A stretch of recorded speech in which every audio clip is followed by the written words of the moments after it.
ఇప్పుడు మీకు చెప్పాను, బన్నూర్ అని ఆశ్రమం దగ్గరలోనే పొలం ఉంది. అక్కడి నుంచి అన్నదానానికి కావాల్సిన బియ్యం అంతా కూడా వస్తుంది అని. అక్కడ ఆ పొలంలో ఒక పరీక్ష చేశాం. ఒక డాక్టర్ని తీసుకుని, ఒక సైంటిస్ట్ని తీసుకెళ్ళి అక్కడ గోశాల ఉంది, ఆ గోశాలకు వెళ్ళాం. వెళ్ళేటప్పుడు ఒక 20 మంది మాతో పాటుగా వచ్చారు. అందులో 2 విదేశీయులు కూడా ఉన్నారు. ఒకతను జర్మనీ నుంచి వచ్చాడు, ఇంకొక అతను అమెరికా నుంచి వచ్చాడు. ముకుంద అని చెప్పి అతనికి మన భారతదేశం పేరే పెట్టారు స్వామిజీ వారి తర్వాత. అతనికి అమెరికా పేరేదో ఉంది, ముకుంద అని పేరు పెట్టారు. వాళ్ళు కూడా మాతో పాటుగా వచ్చారు. ఈ డాక్టర్ గారు, ఈ సైంటిస్ట్ వచ్చేటప్పుడు ఆరా పరీక్ష చేసే విధానం ఒకటి ఉంది. ఆరా అంటే మనిషి చుట్టూ ఉండేటువంటి తేజస్సు, ఆ కాంతి పుంజాలు ఎంతవరకు ప్రసరిస్తాయి అని ఇది సైంటిఫిక్గానే దాన్ని ప్రూవ్ చేశారు. ఏదో ఈ కాలంలో తెలియక ఏదో చేస్తున్నారు అనేటువంటి లాంటిది కాదది. దాన్ని తీసుకుని వెళ్ళాము అక్కడికి, బన్నూరుకి. వెళ్తే అందరికీ వాళ్ళు 20 మందికి పరీక్ష చేశారు, ఎవరెవరికి ఎంతెంత చుట్టూ కాంతి పుంజాలు ఉన్నాయి అని. కొందరికి ఒక 10 అడుగులు, కొందరికి 15 అడుగులు, ఇట్లా అంతవరకే. అయితే 50 కన్నా ఎక్కువ రాలేదు ఎవరికి కూడా. సరే, నేను కూర్చుని చూస్తున్నాను వీళ్ళు ఏం చేస్తారో చూద్దామని చెప్పి. వీళ్ళందరికీ పరీక్ష చేశారు. అందరినీ గో ప్రదక్షిణ చేయమన్నారు. గోవు మంచి మన దేశీ గోవు అక్కడ చాలా ఉన్నాయి. ఒక మంచి గోవుని అక్కడ ఆ గోశాలలో ఉంచి గోవుకి ప్రదక్షిణ చేయమన్నారు.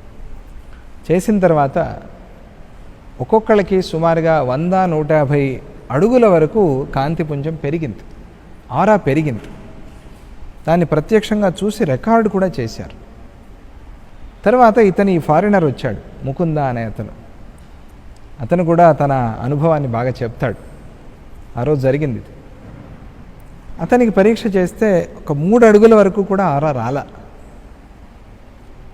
అతను అయ్యో నాకేమీ ఆరానే లేదా అని కొంచెం బాధపడ్డాడు. సరే, నువ్వు కూడా ప్రదక్షిణ చేయను ఆయన. అతనితో 9 ప్రదక్షిణలు చేయించి తరువాత పరీక్ష చేస్తే 150 అడుగుల వరకు ఆరా వచ్చింది అతనికి.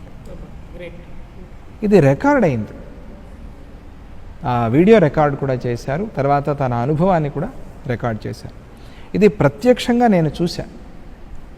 అంటే గో ప్రదక్షిణ, గో సన్నిధి, గోమాతతో మనం ఉండటం, గోమాత మన దగ్గర ఉండటం అనేది మన ఆరోగ్యాన్ని పెంచుతుంది, మన ఆలోచన విధానాన్ని మారుస్తుంది. చాలా ముఖ్యమైనది అది అనేది ఆ రోజు రుజువైంది. గో ప్రదక్షిణ చేయంగానే 150 అడుగుల వరకు వెళ్ళటం అనేది చిన్న విషయం కాదు.